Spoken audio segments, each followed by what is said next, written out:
குழம்புக்கு இவ்வளோ எண்ணெய் ஊற்றுவி பார்த்துக்கோங்க. உங்களுக்கு தேவையான எண்ணெய் மட்டும் ஊற்றிக்கோங்க.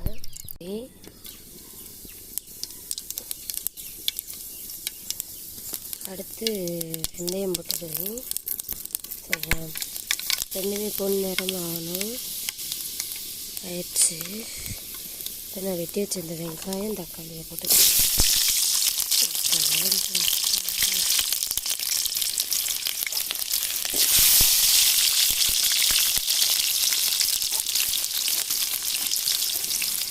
பூண்டு வெங்காயம் போட்டாச்சு.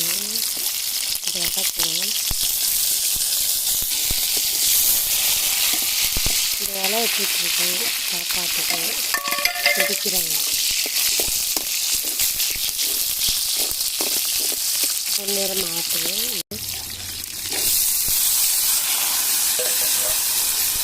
அதை கிண்டிக்கலாம். தக்காளி போட்டோன்னு உப்பு போடணும். அதை போட்டு விடுறேன். கொஞ்சம் வதங்க இதாக சேர்த்தாப்புல எக்ஸ்ட்ரா கொஞ்சம் போட்டுக்கிறேன். போட்டுட்டு நல்லா வதக்கிட்டுக்கிறேன்.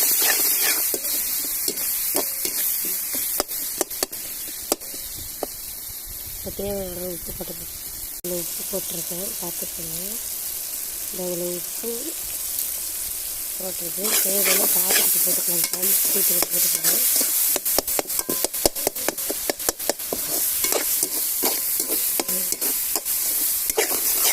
அது நல்லா வதங்கணும்.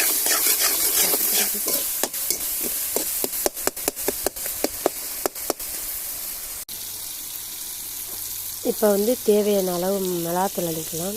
நான் இப்போ கைத்துலேயும் போடுவேன். நீங்கள் டீஸ்பூன் போட்டுக்கிறீங்க, அப்படி வேணால் போட்டுக்கோங்க.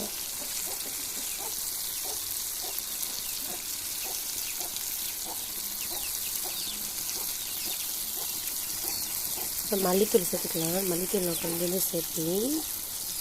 மல்லித்தூள் போடக்கூடாதுன்னு சொல்லுவாங்க எங்கள் அம்மா. நல்லா இருக்காதுங்க. எங்கள் அம்மாச்சி சொல்லுவாங்க, அம்மா சொல்கிறவரை சேர்க்க மாட்டாங்க. ஏன்னா கொஞ்சமாக சேர்க்க சொல்லுவோம், ரொம்ப சேர்க்கக்கூடாதுன்னு.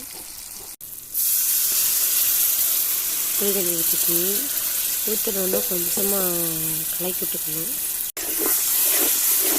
அது பிடிச்சி நான் இருக்கிற புளியப்பெல்லாம் ஊற்றி விட்டுறேன். அளவு தண்ணி இந்த குழம்பு கொதிச்சுக்கிட்டு இருக்கா. கொதிக்கட்டு நல்லா கொதிச்சு கொஞ்சம் அத்தி வரணுது. மீன் போட்டுடலாம்.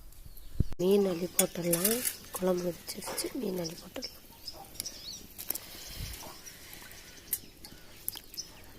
இல்லை எப்படி மீன் குழம்பு வைப்பீங்கன்னு எனக்கு கமெண்ட் பண்ணுங்கள், ஷேர் பண்ணுங்கள். பாய் ஃப்ரெண்ட்.